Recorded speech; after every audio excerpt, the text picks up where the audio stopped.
আল্লাহ রাব্বুল আলামিন ইসমাইলকে কুরবানি করার হুকুম দিয়েছেন। তা তো বুঝতে পারলাম, চিন্তা ভাবনার মধ্যে পড়ে গেলেন যে মা 10 মাস 10 দিন লালন পালন করে 8 বছর পর্যন্ত লালন পালন করলেন। এই মায়ের সামনে কেমন করে আমি যাইয়া বলবো, ও হাজেরা, বিবি হাজেরা, তোমার সন্তানকে আল্লাহ রাব্বুল আলামিন জবাই করার জন্য, কুরবানি করার জন্য হুকুম দিয়েছেন, কেমন করে বলবো? আমি যদি বিবি হাজেরাকে কথাটা বলতে যাই, হয়তো কান্নাকাটি করবে, কান্নাকাটি করার ফেলে সন্তানকে আটকে ধরবে, আমি আল্লাহর হুকুম থেকে বঞ্চিত হয়ে যাব।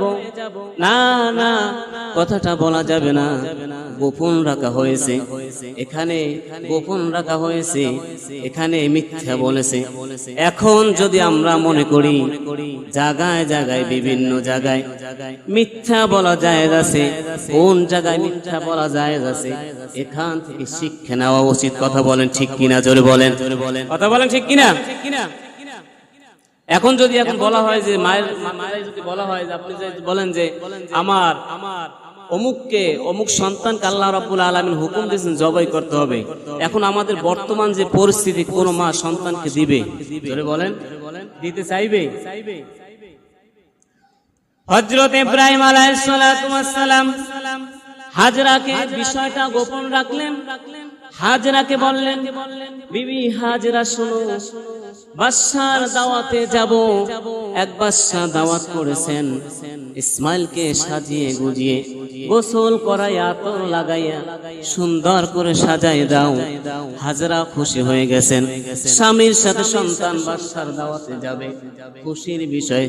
চিন্তা করে নাই কোন বাদশার দাওয়াতে যাবে, কে বাদশা, কার বাড়ি যাবে, কে দাওয়াত দিয়েছে। সন্তানকে সাজাই দিলেন, আতর গোলাপ মাখিয়ে দিলেন। সাজাই দেওয়ার পরে হযরত ইব্রাহিম আলাইহিস সালাতু ওয়াস সালাম সন্তানকে নিয়ে হাতে একটা ছুরি নিয়ে, একটা রশি নিয়ে মিনা পাহাড়ের দিকে চলতে লাগলেন। চলতেছেন, ইতিমধ্যে শয়তান দেখতেছিলেন যে ইব্রাহিম আলাইহিস সালাতু ওয়াস সালাম যদি ঈমানের পরীক্ষায় পাশ হয়ে যায়, ইব্রাহিমের মর্যাদা বেড়ে যাবে, আমার মর্যাদা কমে যাবে।